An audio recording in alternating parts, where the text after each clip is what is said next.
Welcome back to Curious Combinations, and Everything's an Original podcast. I'm AF Tanith, and today I'm going to be covering Dark, Season 2, Episodes 1 and 2. This season is a little bit shorter than Season 1, but the episodes are longer, so I think the runtime might be about the same. And as evidenced by the season finale of Season 1, we are introducing the idea of the future in this season, and I am so intrigued about what we could be doing with that. We've seen 3 different iterations of the present and past.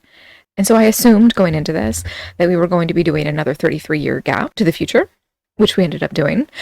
But let's get into this, because I'm just so excited about this show. So while last season opened with an Einstein quote, this season begins with Nietzsche. And if you gaze long into an abyss, the abyss also gazes into you. It's a quote that often refers to corruption in fiction, to a villain's start of darkness. But who among our characters is this quote meant for or about? Does Jonas need this warning? Or Claudia? Does it help explain Noah's motivation? Or could it be meant to tell the audience something more literal? After all, what is a black hole if not an abyss? Quite surprisingly, to me at least, Season 2 of Dark opens not in 2019 or 1986. It doesn't even begin in 1953 or 2052. Instead, we find ourselves upon the summer solstice of 1921, bringing our timeline back to yet another 33-year increment. In the familiar cave system, we find 2 men digging out the tunnels, answering my long-standing question of who built these doors. One presumes that there is not yet any wormhole down here to disrupt their work. They're merely preparing for its eventual existence and clearly taking orders from someone in the future. I admit I'm a bit disappointed to discover that the tunnel is not as ancient as I hoped. From the younger of these men, we get that familiar phrase, sic mundus creatus est, and one of the 2 men digging these tunnels is clearly more convicted than the other. Interestingly, it's the man bearing the full chest tattoo that we have earlier seen as a full back tattoo inked upon Noah, who is the one questioning their mission, not the other kid, who is supposedly a young Noah himself. My curiosity here is piqued by the obvious difference in these 2 tattoos. Like I said, this man's tattoo was upon his chest, whereas Noah's was on his back. That must mean something, and my assumption is that maybe it's akin to bookends. This man is the beginning, and Noah is the end. This man has his tattoo on the front, Noah has his on the back. Or else, maybe that's just my tinfoil hat acting up again. We'll be seeing a lot of it in these 2 episodes, and probably plenty more this season. The young Noah, and again, I'm not wholly convinced that this is the Noah we know instead of a similar-looking young man, simply using the name before or after it passes on to or from the Noah we know. He alludes to a prophecy revolving around time travel, and we'll hear this mentioned again in these 2 opening episodes by a familiar but very unexpected source, but more on that when we get to it. Now, it's here that I do want to point out that while I have the sneaking suspicion that this young Noah might not be older Noah, and the show just wants to pull a switcheroo on me by tricking me into thinking that they're different versions of the same character, it might come down to the eyes. I had, until these episodes, half suspected that Noah could be an adult Bartosz, but upon closer inspection, Noah's got blue eyes, and Bartosz has pretty dark brown ones. Just like these 2 characters in the opening, as a matter of fact. Just like this mysterious man who's lacking conviction, and this young man who is ostensibly Noah. And given the mysterious man's "it's interesting that it's you" line, I think there's a good argument to be made here for a certain parallel to be happening. Adult Noah seems to be pulling young Bartosz into this conspiracy. For young Noah to be the one who kills him is very timey-wimey and poetic, and seems like just the kind of thing that this show might do. Did I mention I'm overflowing with tinfoil-level theories right now? Because I am. But no matter who this brunette man is, and maybe we'll find out eventually, Noah kills him, I think. The scene is honestly low-key ridiculous, given that the initial wound is nothing resembling a fatal one, but the guy seems to instantly die anyway. It would have made sense if the pickaxe had hit the guy in his spine, but the blade goes into his shoulder, and he slumps over dead without even screaming. It's bizarre, and suspicious, and I don't know what to think. Elsewhere, older Noah reads from his little book, meaning that this scene must be set sometime prior to when Noah gave the book to Bartosz. The writing in the book notes that the 27th of June 2020 is, quote, the beginning of the last cycle, which certainly reinforces the idea of a prophesied apocalypse. But what kind of prophecy are we talking about here? Is it something ancient, something religious, or is it simply something brought about by a time traveler presenting their knowledge to the people of the past? Whatever it means, our credits have changed. There's lots of new snippets of scenes to examine, and I'm going to keep my eyes peeled for anything especially interesting. In 2052, Jonas is dreaming about fucking his aunt, poor guy. And I double-checked. The actor playing Jonas is only 4 years younger than me, and he's in his mid-20s, so it's perfectly acceptable for me to say that I appreciated this unexpected sex scene more than Hannah and Ulrich's in the previous season. Not that I feel it was necessary, but I guess someone over at Netflix disagreed. Anyway, Jonas wanders through the remnants of Vinden approximately 33 years after its destruction, and he ends up heading back down into that familiar bunker that we just can't seem to escape. Though it was presumably Claudia's hideout before, Claudia doesn't appear to have come back since Jonas showed up. Jonas goes through her things, which includes a set of cassette tapes talking about the apocalypse. She brings up a theory that stabilizing the God particle will allow her to go back in time and fix things. So let's talk a little bit about the God particle, bearing in mind, of course, that I am absolutely nothing resembling a physicist. The God particle is the popular name of the Higgs boson, or the Higgs particle. Initially proposed in 1964, the Higgs boson and the Higgs field that produces it give matter its mass and weight. Its existence was confirmed in 2012, which was probably the last time most people heard anything about it, by the Large Hadron Collider at CERN. Higgs and the other originator of the theory, Englert, both got Nobel Prizes in 2013 for their work regarding the particle. The name, though, comes from an entirely separate source, that being a 1993 popular science book written by a different Nobel Prize-winning physicist named Lederman. He named it the God particle for two equally ridiculous reasons. One, that the publisher of the book wouldn't permit him to call it the goddamn particle like he claims he wanted to, and that he wanted to create and capitalize upon a connection between the particle and religion. God particle, after all, is a much catchier name that will sell many more books than Higgs particle or Higgs boson. Physicists largely do not appreciate this nickname, or so I'm told. But on June 21st, 2020, it's 6 days before the apocalypse, and I'm sorry, Dark, but you got it wrong. The apocalypse had already been underway for about 6 months at that point. I'm mostly joking. Hannah is listening to the radio as she sits in front of a collection of papers, and it's here that I'm reminded of just how badly the events of 2019 fucked Vinden. So many people went missing within the span of, I think, just a few weeks. Eric, Mikkel, Jason, Ulrich, Helga, and Jonas. 2 little boys, 2 teen boys, and 2 adult men, plus the discovery of an unidentified little boy's corpse. If I lived in Vinden, I know what I'd think. I'd think that Helga and Ulrich had been working together since the 80s, and that the disappearances of Mads, Eric, Mikkel, Jason, and Jonas were the work of both men working together, perhaps as a part of a larger conspiracy. And perhaps that could justify both men going missing as well. If they were working with some kind of a ring, then perhaps they did something to get themselves eliminated.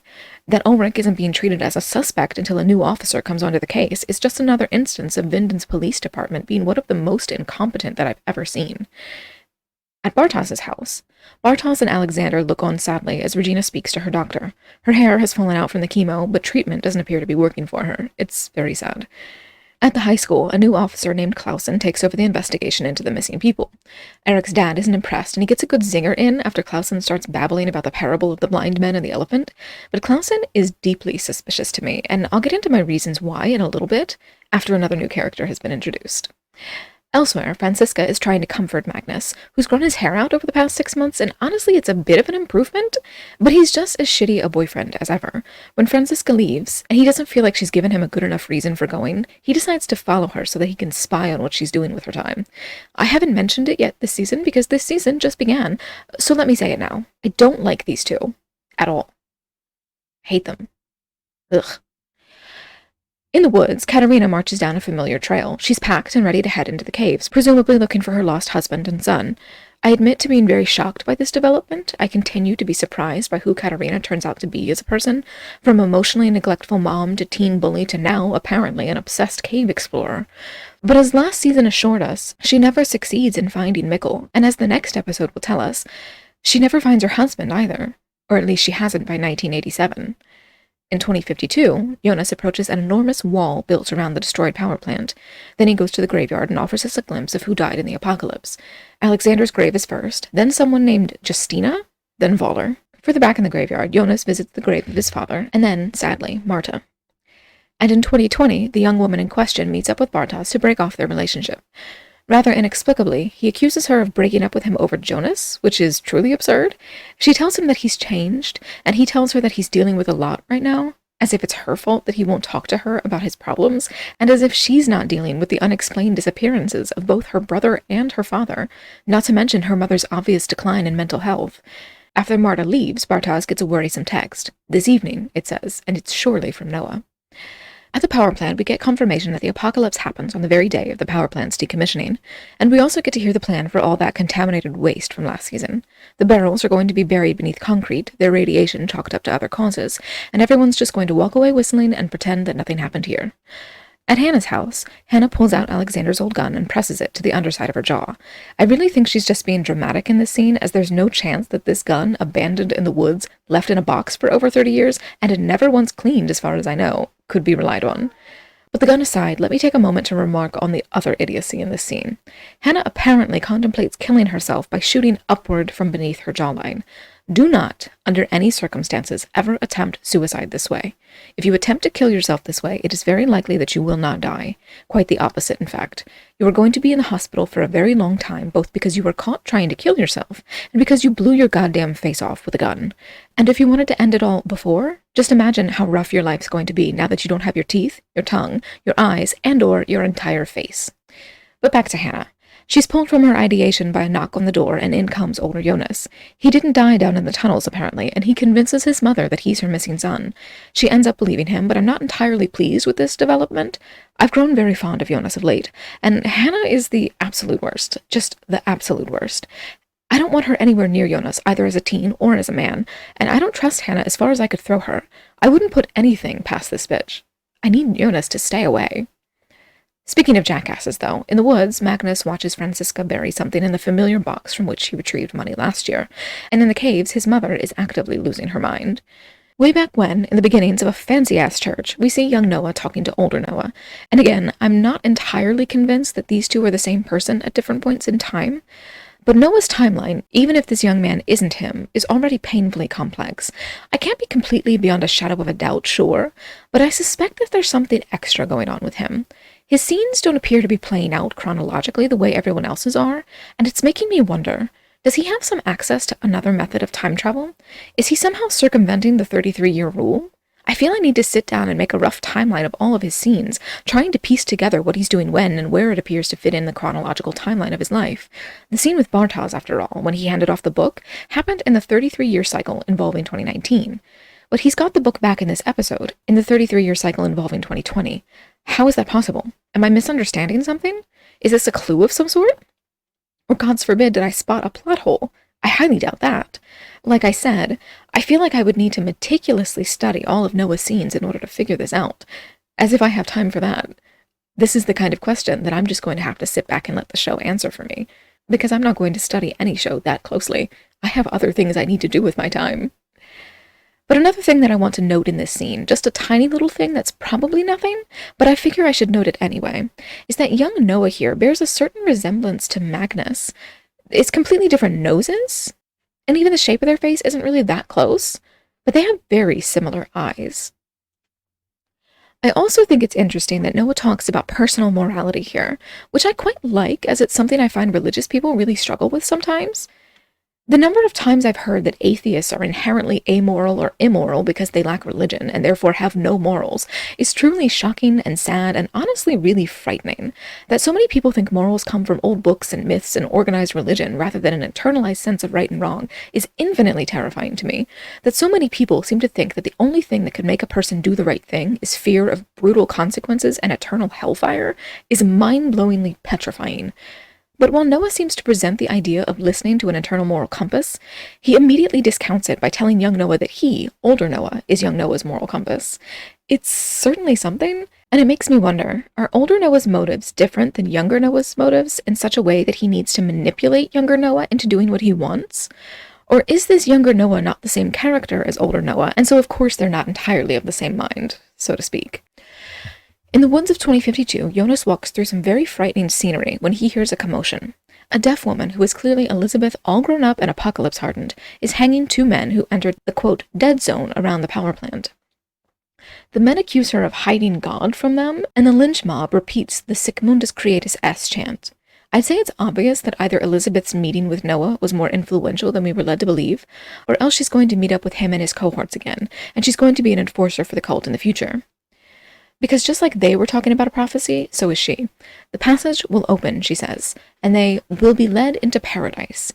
I have no idea if she genuinely believes this or if she's using this prophecy to keep the people of 2052 in line. And if taken literally, I have no idea how or why the portal in the caves would open again. Jonas does say that it's merely closed, which of course means that it can open, but how and when and why would it?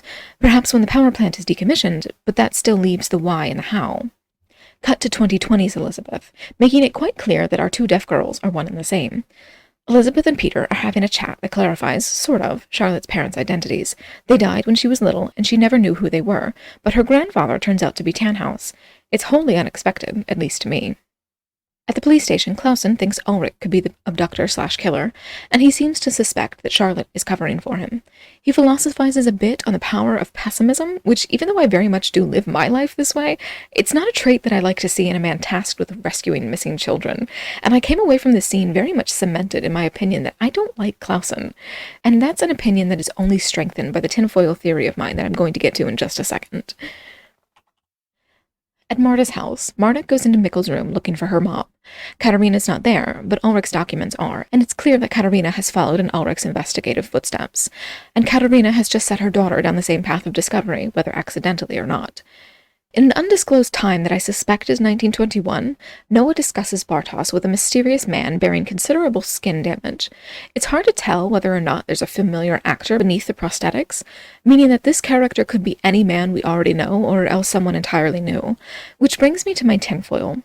I posit that this person's skin damage is a result of the apocalypse. Elizabeth's skin is similarly damaged, though not to this man's extent. I think she and he, both Elizabeth and this stranger, Adam, were damaged by whatever happened with the power plant in 2020, meaning that this is a character who was in Vinden on June 27th, 2020. My first suspect is Clausen, who strikes me as suspicious whether he turns out to be this man or not. My second suspect is Alexander, purely because Adam expresses familiarity with Bartos. That could be a misdirect, of course. There are a small number of men capable of talking about what teen Bartos has always been like, but there's nothing to say that this man has to be talking about teen Bartos. Timey-wimey, wibbly-wobbly, he could easily be talking about an adult version of Bartos that he's had years to get to know. But honestly, I do think it's Clausen. But before the mysterious Adam leaves, he gives Noah an unexpected task: find the missing pages from the Triquetra journal. And to think I didn't even know that any were missing. Though this does re-emphasize Noah's lack of chronology for me. We've seen him give Bartos the book by this point. This must have happened before that. I suspect, that this means that Bartos took pages out of the book and at some point gives the book, sans these pages, to young Noah. But we'll see. In the woods back in 2020, Magnus finally sees who else is opening up Franziska's secret stash in the woods. It's our unnamed sex worker who must be given a name soon because Jesus Christ. Magnus storms into her trailer to confront her, only to run away when he realizes what she's selling. It could have gone worse, but I worry for this woman. Is sex work like this legal in Germany? And does she really not find it necessary to screen her clients to find out if they're potentially dangerous before they enter her home? She doesn't even lock her door. I'm frightened for her, honestly. At Charlotte's house, Elizabeth is startled to find a 1920s photo including Noah, but also Adam and Agnes, too. This confirms to me that Agnes is indeed married to Noah, or at least that she was referring to him when she spoke of her husband, and that heavily implies that I'm right about Tronte being Noah's child, which again means that Ulrich and Magnus and Marta and Mikkel and Jonas are all descendants of Noah. In Mikkel's room, Magnus walks in to find Marta traveling down the same path to insanity that their parents took before her, and in the woods outside the cave, Bartos meets up with Noah. "Are you ready?" the latter asks the former, and then off they go. As far as I can tell, this means that either they have a time machine like Claudia's, or else that the wormhole in the tunnels is actually open again. But I feel like we'd know if that were the case, so they must have a machine. At the nameless sex worker's trailer, Valder emerges. He's not sleeping with her. He's picking up the truck with the nuclear waste. It appears they may actually be brother and sister, or perhaps step-siblings. "Call Mom," he tells her, and at no point does he mention her goddamn name. What is this character's name? Help me. Someone please. She has to have a name. In the bunker, Peter shows Charlotte the photo that Elizabeth found. It's dated 1921 and labeled Sigmundus Creatus Est, and there's no indication of why Tannhaus had it in his possession, assuming that he did. It's possible that it was put there later, after he died. Around town, We see all our sad and shifty characters. Magnus is ignoring Franziska's calls. Hannah is contemplating Jonas's scars. Regina is slowly wasting away. Alexander is burying the contaminated waste in concrete. And Clausen is contemplating his case. And in 2052, Jonas enters the dead zone wherein lies the power plant. He avoids getting caught this time, but that doesn't mean it's a safe situation. He could be executed for this if he's caught, and he's going into an irradiated area, to the point that he eventually has to suit up in a yellow jumpsuit that seems to be this season's version of his yellow rain slicker. I'll take a moment here to point out that I do enjoy the subtle use of Jonas's yellow theme in the almost exclusively muted blue and green and gray fuchsia. His yellow face mask is very sedate, muted to the point that you might miss it if you're not looking for it. But I like it. But we end our episode on a shot of what Elizabeth is hiding in the power plant, the god that the men she executed claim she was hiding from them. It's a swirling vortex of shiny blue light and black matter reminiscent of lava rock, and as we move into our next episode, Jonas is fiddling with switches to try to get it to do something. It turns into an enormous orb, seeming to stabilize under the influence of these mysterious machines, but there's not enough gas to keep it going for more than a few seconds. Jonas is going to have to find more. In 1987, it's 5 days until the apocalypse. Mikkel wakes up and is clearly having a hard time. It's his mom's birthday, and honestly, I think Inez handles this all wrong. The boy's sad, and he's got reasons to be. Even if you don't believe his time travel story, he does have a mom somewhere out there in the world, alive or dead, and he misses her. If it's our birthday and he's sad about that, you put that shit down on your calendar for future reference, and you go out and buy a couple of cupcakes to celebrate his mom's birthday with him. If he cries, you comfort him. If he gets angry, you offer him understanding and space. If you need help affirming his emotions and teaching him how to work through them, you get him therapy, which you really should do anyway, unless you have a good reason to believe that his time travel claims are going to get him unethically institutionalized. Basically, I'm worried that Mikkel might need more help than Inez is capable of giving him, which shouldn't surprise me given that he ends up killing himself.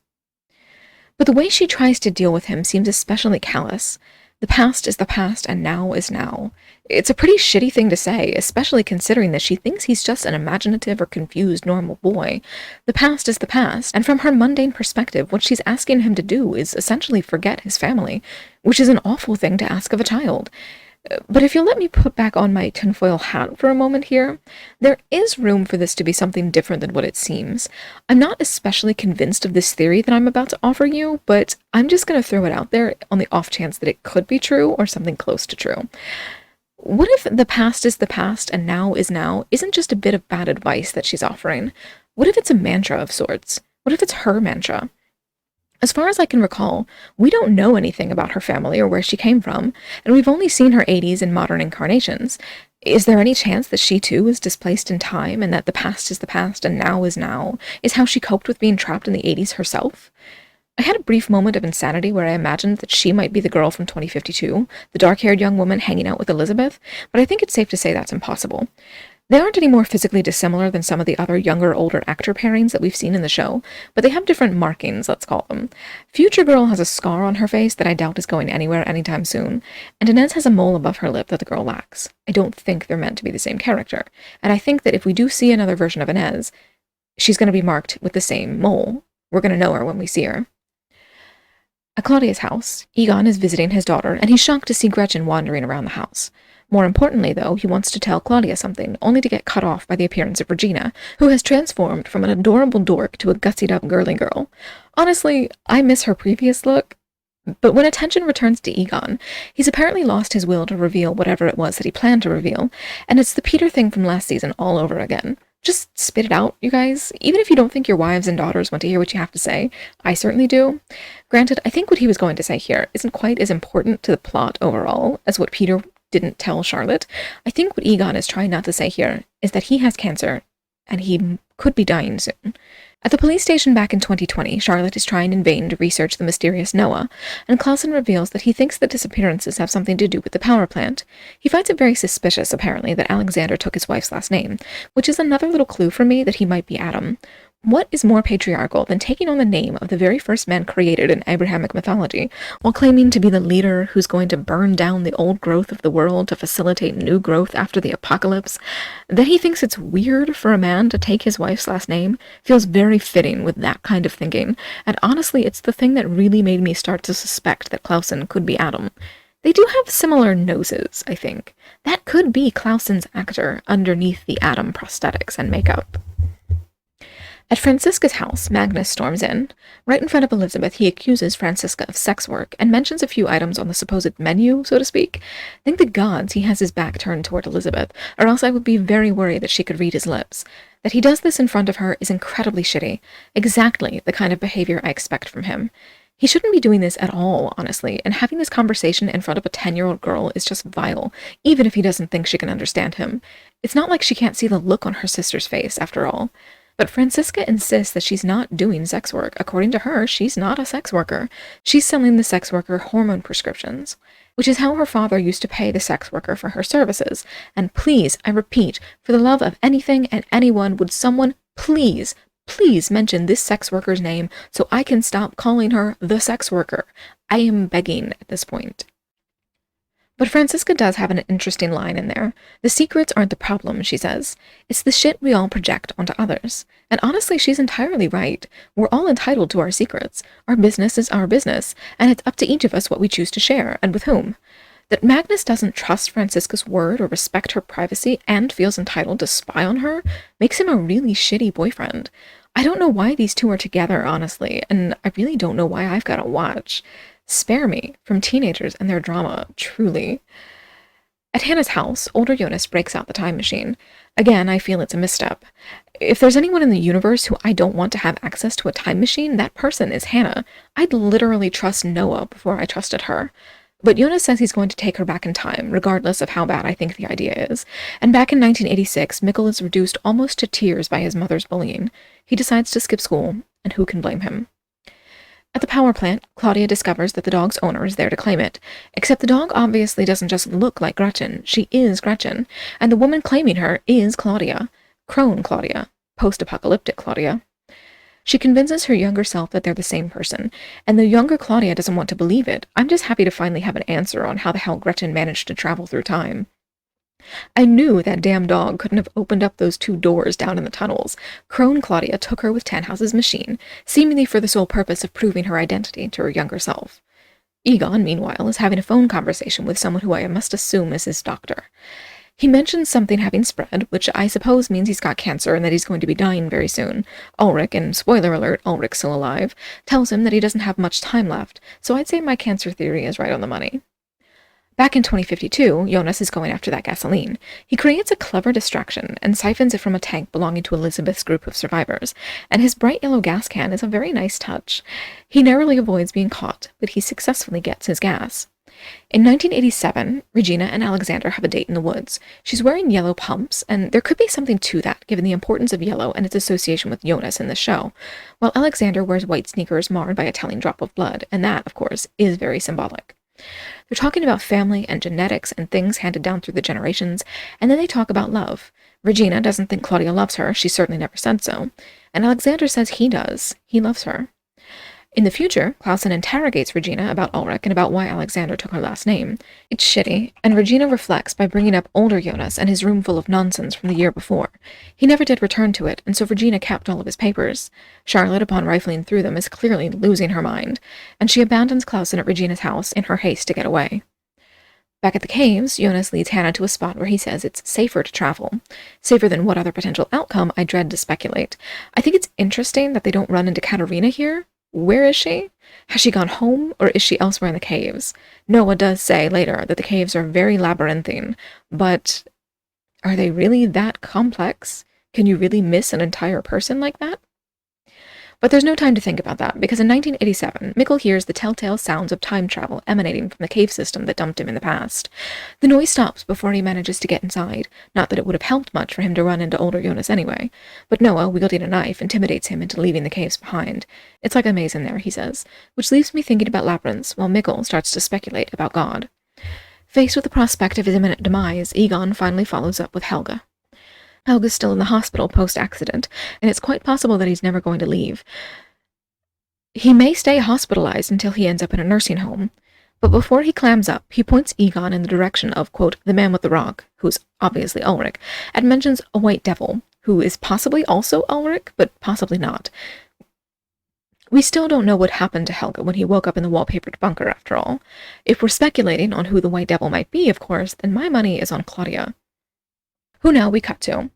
She's showing the time machine to her younger self and explaining the time loop. You must stop Adam, she says. And how the hell is young Claudia supposed to do that? Crone Claudia gives her younger self some papers and some ominous words about Regina, and then she time travels away. Younger Claudia's mind is fully blown at this point, and then we're back to 2052. Unsurprisingly, Jonas's next trip into the dead zone is met with guns. Elizabeth and her group have caught him, and he's going to pay the price for trespassing. They hang him, but of course they don't use a proper gallows. For those that don't know, a hanging is not supposed to be a long, drawn-out process. You're supposed to drop the body on a rope such that the person's neck breaks and renders them immobile and unconscious, and they quickly die. But you have to actually drop the body for that to happen. Otherwise, the person strangles while fully conscious and mobile. And it can be a long process. A short drop hanging, the type of hanging that a person attempting to complete suicide might arrange for themselves, takes between 10 to 20 minutes usually. But it can take much longer. There's a particularly disturbing bit in the Holocaust book, Night, that involves a botched hanging that takes, I believe, 45 minutes, and supposedly it's a true story. There's a reason we don't tend to hang people anymore. And Jonas here is being subjected to a short drop hanging. The beam he's forced to stand upon is kicked out from underneath him, and of course the viewer is not truly meant to believe that he's actually going to die, but given that the earlier victims of this type of lynching were not even dropped but raised, their deaths were incredibly inaccurate in a way that makes me think the shoulder stabbing from the previous episode really was a woeful misrepresentation of how human bodies live and die. In any case, though, Jonas is not killed here, but does earn himself a very nasty scar on his neck, not to mention a bullet wound in his leg from Elizabeth shooting him. Unexpectedly, the brunette girl appears incredibly sad about Jonas's execution, and I wonder what that's about. Does she have feelings for him? Have they been having a relationship of some kind since he's been trapped in her time? That seems unlikely given his Marta dreams, but it's possible. Either way, Elizabeth's decision to spare him is a relief to her, but it also makes her incredibly suspicious, or so she claims. I remain a bit suspicious of her. In 2020, Charlotte breaks down over the phone to Peter. Her grandfather kept secrets from her, up to and including the identity of her parents, and I think it's quite obvious that this is going to be very important later. Who are Charlotte's parents? I have no idea. Here's hoping her dad's not Noah.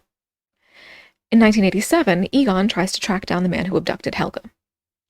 He still doesn't know that this man is Ulrich, but he learns that Ulrich has been in a mental hospital for the past 34 years, and he's established himself there. He's a staple of the place, and the staff apparently like him, though he's not allowed any real freedom, and he's certainly not allowed out of the building. Egon goes to talk to him, and he's pretty intimidated by Ulrich's bizarre attitude, because this Ulrich is a very different man than the one we knew in the previous season. All that impotent rage is gone, and of course it is. It would hardly have served him here. At Mikkel's house, Inez is worried when Mikkel comes home late after skipping school. He refuses to tell her where he was, and she says that it'll just be one of those days it's best to forget, which could be a tiny hint of support for my what if Inez is a time traveler theory.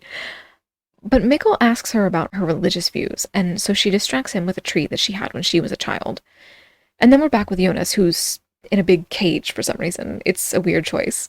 His gunshot wound appears untreated, which one assumes would eventually kill him, but there's no time to worry about that because Scar Girl comes in with her gun to menace answers out of him. Why, she wants to know, did Elizabeth spare him? And I'd like to believe her, but given that she almost immediately lets Jonas out and directs him to take her to the power plant, I kind of wonder if this isn't a setup. What if Elizabeth told her to do this? I don't know what the motive could be exactly, but Scar Girl seems like she might be up to something here. In 1987, Hannah sees her husband, Mikkel, as a child, and is presumably forced to reckon with the reality that she married her lover's son, or put a different way, that she cheated on her husband with his own father, her husband being a man she knew as a child when she was a child, which is normal, but also a man that she knew as a child while she was very much an adult, which is not normal. It's really gross all around. Meanwhile, Claudia digs up a big hole in what I assume is her backyard. She's looking for something that her future self buried in the past. It's the time machine, which I think means we've seen the chronological last of Crone Charlotte. She's trapped herself, I believe, in 1954, unless or until the portal in the tunnels opens up again. Back in 2052, Jonas explains the portal to Scar Girl. Again, I think she might be trying to get information out of him on Elizabeth's orders. But if she was hoping to have any kind of relationship with him, I think she's out of luck. Jonas steps into the sphere right before it turns back into a nightmare mass, and he's gone. To where? To when? Who knows? I think this means, of course, that Scar Girl is going to be our primary character in the 2052 plotline, assuming that we're not abandoning it for now. She's the most sympathetic character within that time frame, that's for sure, and if she's being genuine about her motives in this final scene, she's having something of a break from Elizabeth's leadership, and that could prove very interesting. On the other hand, though, there's just one more thing of note that I'd like to mention before I wrap things up.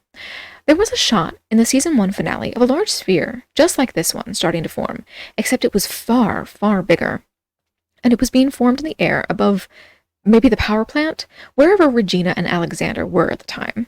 They clearly saw it, and unless that was a flash-forward scene to the power plant closing down, which it can't be unless Regina was wearing a wig in the scene, that means Regina and Alexander know more about the time travel than they're letting on right now. Even if they don't know that it's time travel specifically, there's no getting around the fact that they saw that fucking sphere. So where did it go? Did they know what it is? What did they do about it? Did it just disappear? I have so many questions, and they all come back to, what does that mean for them, Regina and Alexander specifically, and what does it mean for the story at large? It's a huge dangling thread, and I'm very interested to know what it's all about. My only theory at this point is that it might not have been the result of Jonas's attempt to destroy the wormhole in the caves, and that it could have something to do with Noah's so-called ark. It was, after all, a pretty gargantuan-looking portal. But I don't know. I'm kind of at a loss. But all in all, this is a very strong opening to Season 2. I am, again, a bit disappointed by the reduced number of episodes. We're only getting 8 instead of 10, but they are around 60 minutes long instead of around 45, maybe 50 minutes long. So, our story is probably going to be about the same runtime, but it's just going to be structured slightly differently. It's very interesting, and I don't know yet where we're going with this season. We're going farther into the future than we did in the previous season, and we're going farther into the past than we did in the previous season. And both of those are very interesting opportunities to do all kinds of interesting things. We don't even know at this point if 1921 is the beginning of this conspiracy. I feel like perhaps this is as far back as we're going to go, given that we see the construction of the tunnels in 1921. But there's nothing to say that this is as far in the future as we're going to go, especially given Noah's mention of the Ark and Adam's mention of new growth. My prediction, honestly, remains that I think what Adam and the Sigmundus Creatus Est conspiracy are trying to do is genuinely create a new world, so to speak. I think that they want the apocalypse to happen to purge humanity, more or less, in a very Christo supremacy kind of way, and that they're going to use the time travel to skip past the hard work of living through the aftermath of an apocalypse. They're going to skip into the future, into a new Garden of Eden that they're going to claim for themselves. And it's very villainous. If they try to make these people anti-heroes or anti-villains in the future, I don't know that I'm going to buy it. It does strike me as very, very villainous. And given its ties to Christianity, I don't know how I feel. But we do have the interesting implication at this point in the story that perhaps Noah isn't as on board with what is happening in this conspiracy as we like to think. And that could bring us back to Agnes's lines in the previous season. Agnes specifically referred to her husband as not being a man of faith. Perhaps Agnes, as we saw her last season, came from a point in time after Noah left the conspiracy or started working against it. Perhaps Agnes is the one we should really be on the lookout for. Perhaps Agnes is going to be our more villainous character, while Noah moves a bit closer towards something approaching being a good guy. It's possible, but again, I'm wildly speculating here. So, I'm going to go ahead and take off my tinfoil hat at this point. That pretty much sums up everything I want to say about Episode 1 and Episode 2 of Season 2 of Dark. Now, as I finish recording this, I am planning to immediately go and watch the next 2 episodes, and I can't wait. I really am so looking forward to all of the potential reveals of this season. I look forward to seeing which of my crazy theories pay off, and which ones will leave me laughing at myself in retrospect. And honestly, once I finish this show, I feel like I'm really going to enjoy going back to those first few episodes of Season 1, and noting the difference of where we end up versus where we started. Obviously, I'm nowhere near the place where we end up yet, but I'm going to get there in pretty good time. And if you would like to make sure that I get there in good time, what you're going to want to do is head over to the Patreon, where for $1 per month, you get to vote on what it is that I watch from week to week. What I do is that I watch an entire 10 to 13 episode season of a show. Within the span of a week, I write all my scripts, I record all the podcasts, and then I edit them a little bit more leisurely. But the next week, I start whatever new show you guys pick for me over on the poll on Patreon. So if you would like to have input into that poll, that is only $1 a month. And for $5 a month, you get not only to vote for what I watch, you get to see me watch it. You get to watch all of my reactions, full length, almost unedited, not completely unedited usually, but almost unedited. So what that means is by the time that you're hearing this, you can head over to my Patreon and watch me watch Dark Season 1 and Season 2. Maybe even Season 3.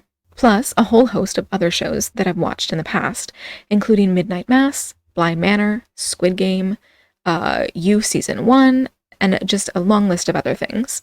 And of course, if you choose the $5 tier, you can also help me decide what it is that I watch in the future.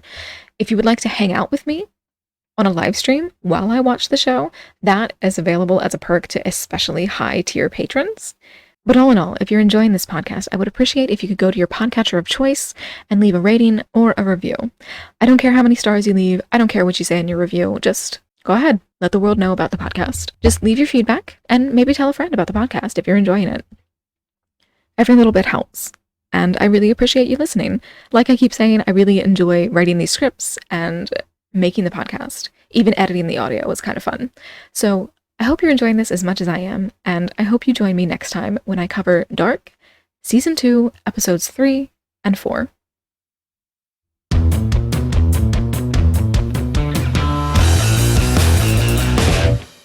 Initially proposed in 1964, the Higgs boson and the Higgs field that produces it give matter to mass and weight. Nope.